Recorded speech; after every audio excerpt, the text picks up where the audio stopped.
नमस्कार मित्रों, मैं हरिओम स्वागत करता हूं आपके अपने परिवार एच स्टडी ग्रुप में।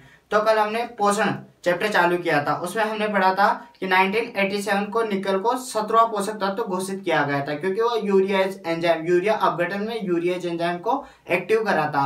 फिर 1939 को आर्नोल्ड स्टार्ट ने आवश्यक पोषक तत्वों की कसौटी दी थी।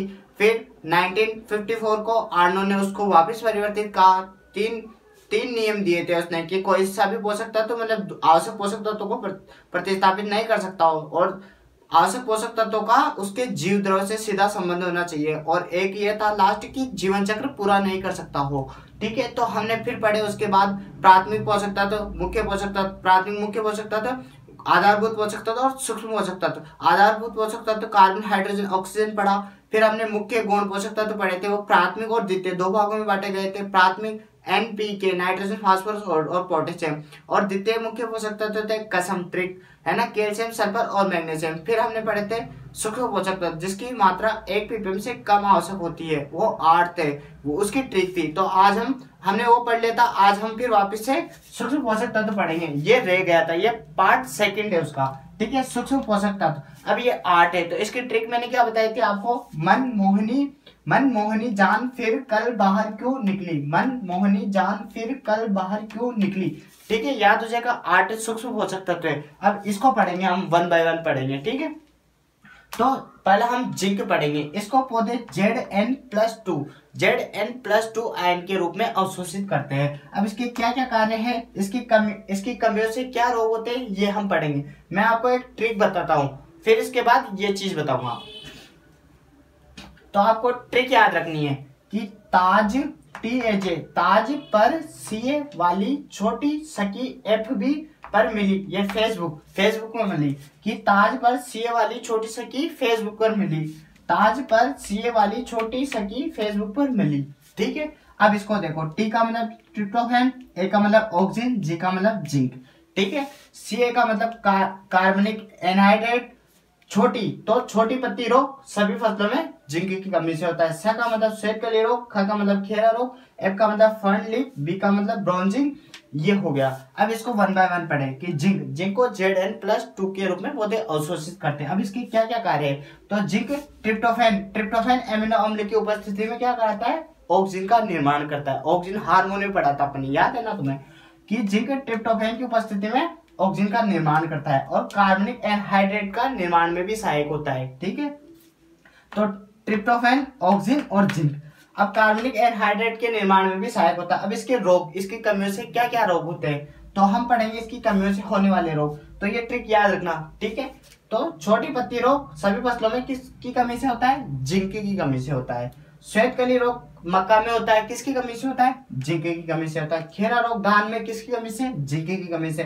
पर्णलीप आलू में होता है, जिंक की कमी से। और ब्रॉन्जी रोग अमरूद में होता है, जिंक की कमी से। और इसके लक्षण पुरानी और नई पत्तियों में, इसके लक्षण ना पुरानी और नई पत्तियों दोनों में उपस्थित होते हैं, और पौधा बोना रह जाता है, झाड़ी नुमा हो जाता है, क्योंकि जब ऑक्सीजन बनेगा नहीं, सिर्फ प्रधानता एपिकल डोमिनेंस होगी नहीं, तो पौधा बोना रह जाएगा, झाड़ी नुमा रह जाएगा। इसकी कमी से, जिंक की कमी से, क्योंकि जिंक ही ऑक्सीजन निर्माण करता है ट्रिप्टोफैन की उपस्थिति में। तो इसके कार्य हो गए, इसकी कमियां हो गई, ये देख ली हमने। और ये छोटी सी ट्रिक है, ताज पर सीए वाली छोटी सकी FB पर मिली, फेसबुक पर मिली। तो इसमें कार्य और कमियां दोनों आ गए जिंक में। ठीक है, फिर हम पढ़ेंगे मोलिबेडेनम। अब मोलिबेडेनम को पौधे किस रूप में अवशोषित करते हैं? तो MOO4- आयन के रूप में अवशोषित करते हैं। अब इसके क्या कार्य है? तो इसको पहले तो क्या कहते हैं? तो मोलिबेडेनम को अल्ट्रा माइक्रो न्यूट्रिएंट्स कहते हैं। एक तो ये सारे क्वेश्चन अच्छे से एग्जाम में आए हुए हैं, और एक अल्ट्रा माइक्रो न्यूट्रिएंट्स किसको कहते हैं? तो मोलिबेडेनम को कहते हैं। एक मोलिबेडेनम सभी पोषक तत्व, लगभग सभी पोषक तत्वों को अम्लीय या फिर हल्की अम्लीय या उदासीन मृदा में ग्रहण करते हैं। मोलिबेडेनम पौधे सारी मृदा में, एकमात्र ऐसा ही पोषक तत्व है इसको सारी मृदा में, अगर पीएच ज्यादा होगी, सार ज्यादा होगा मतलब पीएच ज्यादा होगी, तो मोलिबेडेनम की उपस्थिति अधिक होगी, मृदा से पौधे अवशोषित करेंगे। अब कभी कभी अम्लीय मृदा होती है, तो वहां पे कौन सा पोषक तत्व? तो ये एकमात्र अपराध है कि अगर अम्लीय मृदा में ना दलहनी पौधे ना मोलिब्डेनम की जगह वेनेडियम को अवशोषित करते हैं। तो ये आवश्यकता की कसौटी को अपवाद है, क्योंकि वहां हम कहते थे कि आवश्यक पोषक तत्व को कोई अन्य पोषक तत्व प्रतिस्थापित नहीं किया जाना चाहिए, पर वेनेडियम मोलिब्डेनम को प्रतिस्थापित कर देता है अम्लीय मृदा में। अब इसके क्या क्या कार्य हैं? तो मोलिब्डेनम नाइट्रोजन स्थिरीकरण में सहायक होता है। मैग्नीज Mg+2 पोरफायरिन पर्णहरित का वर्णन था, तो ये नाइट्रोजन स्थिरीकरण में सहायक होता है। क्यों होता है? क्योंकि नाइट्रोजनेज एंजाइम है ना, उसको सक्रिय करता है। विटामिन सी का निर्माण करता है। विटामिन सी का निर्माण कौन करता है? तो मोलिब्डेनम करता है। और गाजर और मूली में मीठापन बढ़ाता है। गाजर और मूली में मोलिब्डेनम की वजह से मीठापन बढ़ता है। तो इसकी कमियों के लक्षण कौन से पौधे में कौन सा रोग होता है, तो ये पढ़ेंगे। अब कमी, तो फूल गोभी में विप के समान संरचना हो जाती है। तो किससे होती है? फूल गोभी में मोलिब्डेनम के कारण होती है। और लगभग सभी पौधों में कैल्शियम की कमी से विप के समान संरचना होती है। एक मात्र पौधा फूल गोभी में विपटेल किसकी कमी से? मोलिब्डेनम की कमी से। ये कई बार क्वेश्चन आया है। विपटेल किस में होता है? फूल गोभी में होता है। किसकी कमी से होता है? मोलिब्डेनम की कमी से होता है। एक होता है कि नींबू में पीलापन और पत्ती दफा रोग। आपको ये ओ दिख, मतलब मोलिब्डेनम का ओ दिख रहा है, ओ, तो गोल बिल्कुल गोल है ना। तो अब याद रखना, पुरानी पत्तियों पे क्या होगा? बिल्कुल गोल लाल धब्बे हो जाएंगे। किसकी कमी से? मोलिब्डेनम की कमी से होते हैं। तो अब हम आयरन पोषक तत्व पढ़ते हैं। सूक्ष्म पोषक तत्व पढ़ रहे हैं आयरन को पौधे Fe+2 Fe+3 के रूप में आयन के रूप में अवशोषित करते हैं। इसके कार्य कि लेग हीमोग्लोबिन का निर्माण करता है। लेग हीमोग्लोबिन क्या है? तो लेग हीमोग्लोबिन एक लाल और गुलाबी रंग का द्रव होता है, जो कि दलहनी परिवार की गांठों में राइजोबियम जीवाणु पाए जाते हैं। गांठें पाई जाती है। राइजोबियम जीवाणु को ये ऑक्सीजन की आपूर्ति कराता है, और नाइट्रोजनेज एंजाइम होता है ना, उसको ऑक्सीजन की अनुपस्थिति में रखता है। ये कार्य करता है। ये आयरन और मैग्नीज दोनों लेग हीमोग्लोबिन के निर्माण में सहायक होते हैं। ठीक है। एक पर्णहरित के निर्माण में सहायक होता है। मैग्नीशियम के समान पर्णहरित के निर्माण में भी सहायक कौन है? आयरन है। अब इसकी कमी के लक्षण पढ़ेंगे। तो इसकी कमी, नई पत्तियों पर लक्षण उपलब्ध होते हैं। इसकी आयरन की कमी के लक्षण कहाँ पे होते हैं? तो नई पत्तियों पे होते हैं। नई पत्तियां क्या होती है? संपूर्ण पीली पड़ जाती है। ऊपरी पत्तियां होती है ना नई वाली, वो संपूर्ण पीली पड़ जाती है। इसकी कमी के लक्षण, आयरन की कमी के लक्षण उपस्थित होते हैं जब।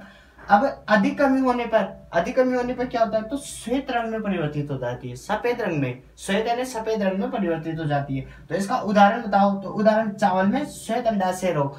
ये किसकी कमी से होता है? चावल की कमी, इसके आयरन की कमी से होता है। चावल में होता है। मानव में भी एक आयरन की कमी से एक रोग होता है, एनीमिया रोग मानव में किसकी कमी से होता है? आयरन की कमी से होता है। अब इसकी अधिकता से क्या होता है? जब आयरन अधिक होगा तो फास्फोरस की उपलब्धता कम होगी। जिंक भी यही कर रहा था। जब जिंक ज्यादा था ना, तो फास्फोरस की उपलब्धता कम हो रही थी। वैसे ही आयरन भी अधिक होगा तो फास्फोरस की उपलब्धता कम होगी। अब पढ़ेंगे मैग्नीज। आयरन हो गया। मैग्नीज को बोलते हैं Mn+2 आयन के रूप में अवशोषित करते हैं। अब इसके कार्य, ये आयरन के समान पर्णहरित व लेग हीमोग्लोबिन के निर्माण में सहायक होता है। लेग हीमोग्लोबिन बता दिया, लाल गुलाबी कलर का द्रव होता है, जो दलहनी परिवार की जड़ों में पाए जाने वाला राइजोबियम जीवाणु को ऑक्सीजन की उपस्थिति कराता है और नाइट्रोजनेज एंजाइम को ऑक्सीजन की अनुपस्थिति में रखता है। Leg haemoglobin. अब क्लोरीन के समान हिल अभिक्रिया क्या होती है? तो जल अपघटन की अभिक्रिया हिल अभिक्रिया कहलाती है। तो जल अपघटन में सहायक होता है हिल अभिक्रिया में क्लोरीन। अभी क्लोरीन पढ़ेंगे, वहां बता दूंगा। फिर नाइट्रोजन स्वांगीकरण में सहायक होता है। नाइट्रोजन स्वांगीकरण क्या होता है? नाइट्रेट का प्रोटीन में परिवर्तन ही नाइट्रोजन स्वांगीकरण कहलाता है। ये कौन करता है? तो ये मैग्नीज करता है। अब इसकी कमी के लक्षण बताओ। तो इसकी कमी कहाँ पे उपस्थित, इसके लक्षण कहाँ दिखते हैं? नई पत्तियों में दिखते हैं। नई पत्तियों में कौन सी जगह दिखते हैं? तो सिराओं के बीच में पीलापन मैग्नीज की कमी के कारण आता है। मटर में मार्स रोग किसकी कमी से आता है? मैग्नीज की कमी से। मार्स धब्बा रोग कह दो, मार्स स्पॉट कह दो। गन्ने में पाड़ा झुलसा रोग किसकी कमी से? मैग्नीज की कमी से। जय में ग्रेस्पिक रोग किसकी कमी से? मैग्नीज की कमी। मैग्नीज की अधिकता से होने वाले रोग पड़ेंगे। तो महाराष्ट्र में कपास के अंदर क्रिकल लीफ, पत्तियों का सूख जाना, ये महाराष्ट्र में अगर मैग्नीज की अधिकता होगी तो महाराष्ट्र में कपास अधिक बोई जाती है, तो वहां की पत्तियां सूख जाती है। इसका क्रिकल लीफ कहते हैं। ये किसकी कमी से होता है? तो मैग्नीज की कमी से होता है। इसका सुधार कैसे करेंगे? तो मैग्नीज की कमी को दूर करने के लिए हम चूना डालेंगे तो इसका क्रिकल लीफ, पत्तियों का सूखना मतलब क्रिकल लीफ से छुटकारा प्राप्त होगा। क्लोरीन के क्या कार्य है? क्लोरीन और निकल छोटे छोटे तो यही बता देता हूँ। क्लोरीन के कार्य हिल अभिक्रिया में जल अपघटन में सहायक होता है। निकल यूरिया, निकल 17वां पोषक तत्व था, 17वां पोषक तत्व था, क्योंकि ये यूरिया अपघटन में यूरियज एंजाइम का निर्माण कर रहा था, इसलिए इसको 1987 में इसको 17वां पोषक तत्व घोषित किया गया था। तो अपन ने 6 सूक्ष्म पोषक तत्व पढ़ लिए, अब 2 और बच रहे, उसको पढ़ते हैं। अब हम 7वें नंबर का पोषक तत्व बोरोन पढ़ेंगे। बोरोन को पौधे H3BO3- के रूप में अवशोषित करते हैं। ये एकमात्र अधातु पोषक तत्व है, अधातु पोषक तत्व। इसका कार्य बीज निर्माण में सहायक होता है। तो एक मूंगफली में कौन सहायक था? कैल्शियम। और सभी फसलों में बीज निर्माण बोरोन करता है। मूंगफली में कैल्शियम था, यह ध्यान रखना, अपवाद है। और एक परागकण और पराग नलिका के अंकुरण में व वृद्धि विकास में भी सहायक है, बोरोन है। पोटास के समान कार्बोहाइड्रेट शर्करा का निर्माण कौन करता है? तो बोरोन करता है। पोटास को पढ़ा था अपन ने एसपी के थ्रू, पढ़ा था ना। अब इसकी कमी के लक्षण, तो पौधे के शीर्ष भाग में विप या चाबुक के समान परिवर्तित हो जाते हैं, तो बोरोन का कमी का प्रमुख लक्षण है। और मक्के के भुट्टे में भांजपन आना बोरोन की कमी के लक्षण है। और सूरजमुखी के पुष्प में बीज का नहीं बनना बोरोन की कमी का प्रमुख के पुष्प में बीज का नहीं बनना, ये भी बोरोन की कमी का प्रमुख लक्षण है। इस वजह से बोरोन का सूचक पौधा कौन है? सूरजमुखी है। फूल गोभी में भूरापन, ब्राउजिंग या होलो हार्ट किसकी कमी से है? बोरोन की कमी से। तो फलों का फटना है, तंबाकू का टॉप सिकनेस है, अंगूर का हैंड चिकन रोग है, रिचके का श्वेत शीर्ष रोग है, आंवले में नेक्रोसिस उत्तकसय भी बोरोन की कमी से होता है। देखो, पौधे का शीर्ष भाग का विप के समान परिवर्तित होना, मक्के के भुट्टे में भांजपन आना, सूरजमुखी के पुष्प में बीज का नहीं बनना, इसलिए सूचक पौधा है। फूल गोभी में भूरापन भी बोरोन की कमी से, फलों का फटना बोरोन की कमी से, तंबाकू का टॉप सिकनेस बोरोन की कमी से, अंगूर का हैंड चिकन रोग बोरोन की कमी से, रिचके में श्वेत शीर्ष रोग बोरोन की कमी से, आंवले में नेक्रोसिस बोरोन की कमी से। अब कॉपर पढ़ते हैं, 8वां। ये अंतिम सूक्ष्म पोषक तत्व है। कॉपर को Cu+2 Cu+3 के रूप में पौधे अवशोषित करते हैं। अब इसके कार्य, तो प्लास्टोसाइनिन, प्रकाश संश्लेषण के दौरान प्लास्टोसाइनिन में सहायक होता है। कौन होता है? तो कॉपर होता है। विटामिन ए के निर्माण में सहायक, विटामिन सी में कौन था? तो मोलिब्डेनम था। विटामिन ए के निर्माण में सहायक कौन है? तो कॉपर है। इसकी कमी के लक्षण, तो कॉपर की कमी का लक्षण, नींबू वर्गीय परिवार सिट्रस फैमिली में क्या होता है? डायबेक व गमोसिस रोग होता है। ये किसकी कमी से? कॉपर की कमी से होता है। एक अनाज वर्गीय परिवार में रिक्लेमेशन रोग किसकी कमी से होता है? तो कॉपर की कमी से होता है। और अब हमने ये सूक्ष्म पोषक तत्व पढ़े, आधारभूत पढ़ लिए, मुख्य पोषक तत्व पढ़ लिए और सूक्ष्म पोषक तत्व। इसके अलावा निकोलसन ने क्रियात्मक पोषक तत्व भी बताए थे। निकोलसन ने क्रियात्मक पोषक तत्व, फंक्शनल, जो कुछ मतलब काम आते हैं, क्रियात्मक पोषक तत्व। अभी पोषक तत्व, कार्य, फसल, ये 4 पोषक तत्व है। क्रियात्मक पोषक तत्व की संख्या कितनी? 4 है। इनमें सिलिकॉन, वेनेडियम, सोडियम, कोबाल्ट है। अब सिलिकॉन क्या काम करता है, वेनेडियम क्या काम करता है, सोडियम, कोबाल्ट क्या क्या काम करते हैं और कौन सी फसल में करते हैं? तो सिलिकॉन चावल व गन्ना में एरेनकाइमा उत्तक को बनाने में सहायक होता है। एरेनकाइमा उत्तक क्या होता है? जैसे चावल की फसल है, उसमें पानी भरा हुआ रहता है, तो उनकी जड़ों को ऑक्सीजन उपस्थित नहीं होती, तो एरेनकाइमा उत्तक का निर्माण होता है सिलिकॉन की उपस्थिति में चावल में, तो वह ऑक्सीजन की उपस्थिति करवाता है उनकी जड़ों को। वेनेडियम मोलिब्डेनम को प्रतिस्थापित करता है। अपने आवश्यकता की कसौटी पड़ी थी, उसमें मोलिब्डेनम को प्रतिस्थापित, मतलब अपवाद पड़ा था ना, वही है अम्लीय मृदा, क्योंकि मोलिब्डेनम सारी मृदाएं में अवशोषित करती है दलहनी परिवार। तो दलहनी परिवार में जब अम्लीय मृदा होती है ना, तो मोलिब्डेनम को प्रतिस्थापित कौन करता है? वेनेडियम करता है। और सोडियम क्या काम आता है? सोडियम चुकंदर में शर्करा निर्माण में सहायक है। तो कोबाल्ट क्या काम आता है? कोबाल्ट पालक व दलहनी परिवार में काम आता है। एक तो ये vitamin B12 cyanocobalamin vitamin B12 का नाम है, इसके निर्माण में सहायक है। और एक दलहनी परिवार में लेग हीमोग्लोबिन में सहायक था। लेग हीमोग्लोबिन वही लाल गुलाबी रंग का वर्णक जो राइजोबियम जीवाणु को ऑक्सीजन उपस्थित कराता है और नाइट्रोजनेज एंजाइम को ऑक्सीजन की अनुपस्थिति में रखता है। दलहनी परिवार में कौन करता है? कोबाल्ट करता है। अब हमने पढ़े थे 3 विटामिन पढ़े आज के चैप्टर में। विटामिन ए इसको कौन बना रहा है? तो इसको कॉपर बनाता है। विटामिन सी का निर्माण कौन करता है? तो मोलिब्डेनम करता है। विटामिन B12 का निर्माण कौन करता है? तो कोबाल्ट करता है। विटामिन ए की कमी से मानव में कौन सा होता है? रतुंधी रोग होता है। सी की कमी से स्कर्वी होता है। विटामिन B12 का नाम क्या है? साइनोकोबाल्मिन। हमने सभी पोषक तत्व पढ़ लिए। अब उनके कमी के लक्षण, कौन से पोषक तत्व की कमी के लक्षण कौन सी पत्तियों पर उपलब्ध हो रहे थे, ये देखते हैं।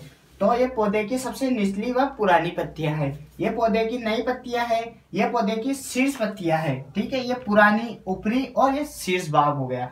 अब देखते हैं एनपीके, ये प्राथमिक मुख्य पोषक तत्व है एनपीके, इनकी कमी के लक्षण पुरानी पत्तियों पे होंगे। इसके साथ मैग्नीशियम के भी पुरानी पत्तियों पे होंगे और मोलिब्डेनम की भी पुरानी पत्तियों पे होंगे। ये मोलिब्डेनम सूक्ष्म पोषक तत्व पढ़ा था ना, उसके सारे सूक्ष्म पोषक तत्वों के लक्षण तो ऊपरी व नई पत्तियों पे होंगे, ओनली मोलिब्डेनम का पुरानी पत्तियों पे होगा। और द्वितीय मुख्य पोषक तत्व पढ़े थे अपन कैल्शियम, सल्फर और मैग्नीशियम। तो शीर्ष भाग, ऊपरी भाग और पुराने भाग, कैल्शियम, सल्फर और मैग्नीशियम। बोरॉन अधातु का भी शीर्ष भाग पे होता है, टॉप पे होता है। Manganese, zinc, chlorine, iron, boron, copper और निकल का ऊपरी नई पत्तियों पे होता है। और एनपीके, मैग्नीशियम और मोलिब्डेनम पुरानी पत्तियों पे होता है। अब कुछ टर्म पढ़ेंगे जो अपन ने देखी थी। यूरिया अपघटन, प्रकाश संश्लेषण, हिल अभिक्रिया, जल अपघटन, कोशिका विभाजन, नाइट्रोजन स्थिरीकरण और लेग हीमोग्लोबिन। अब यूरिया अपघटन निकल की उपस्थिति में हो रहा था, जो कि 17वां पोषक तत्व था, यूरियाज एंजाइम को एक्टिव कर रहा था। तो यूरिया का सूत्र होता है NH2CO NH2। ये निकल यूरियाज एंजाइम को एक्टिव करता है। तो ये नाइट्राइट और नाइट्रेट में, नाइट्रोसोमोनास और नाइट्रोबैक्टर की उपस्थिति में नाइट्रेट में अपघटित हो जाता है। तो ये यूरिया अपघटन कहलाता है। प्रकाश संश्लेषण क्या होता है? तो प्रकाश संश्लेषण, हरे पौधे होते हैं जो प्रकाश की उपस्थिति में, कार्बन डाइऑक्साइड और H2O जल की उपस्थिति में अपना भोजन बनाते हैं। ये प्रकाश संश्लेषण अभिक्रिया कहलाती है। और हिल अभिक्रिया या जल का प्रकाशिक अपघटन, H2O, जल का सूत्र होता है H2O का 2H+ और O- में अपघटित होना हिल अभिक्रिया या जल अपघटन कहलाता है। कोशिका विभाजन कैल्शियम व मैग्नीशियम पेक्टेट की परत बनके कोशिका का विभाजन होता है, तो कोशिका विभाजन कहलाता है। अब नाइट्रोजन स्थिरीकरण, नाइट्रोजन ये मृदा में उपस्थित नाइट्रोजन आयनों के रूप में होती है, नाइट्रेट वगैरह। तो आयनों के रूप में इसका नाइट्रेट वगैरह के रूप में बनना नाइट्रोजन स्थिरीकरण कहलाता है। लेग हीमोग्लोबिन क्या कहलाता है? तो लेग हीमोग्लोबिन लाल व गुलाबी रंग का वर्णक होता है। और यह दलहनी परिवार की जड़ों की गांठों में पाया जाने वाला राइजोबियम जीवाणु होता है। राइजोबियम जीवाणु को ऑक्सीजन की उपस्थिति करवाता है। और नाइट्रोजिनेज एंजाइम होता है, नाइट्रोजिनेज एंजाइम को ऑक्सीजन की अनुपस्थिति में करता है। और फेरेडॉक्सिन का निर्माण आयरन करता है व प्लास्टोसाइनिन का निर्माण कॉपर करता है। ये हमने आज का चैप्टर खत्म कर लिया। आज का पूरा चैप्टर पोषक तत्व जो कि पार्ट 1 पहले डाला हुआ है और पार्ट 2 आज खत्म हो गया। तो आज मैं इसी के साथ विराम दूंगा। अगर अच्छा लगे तो लाइक शेयर सब्सक्राइब करें और हमेशा हमारे साथ जुड़े रहे और हमारा साथ दे। धन्यवाद।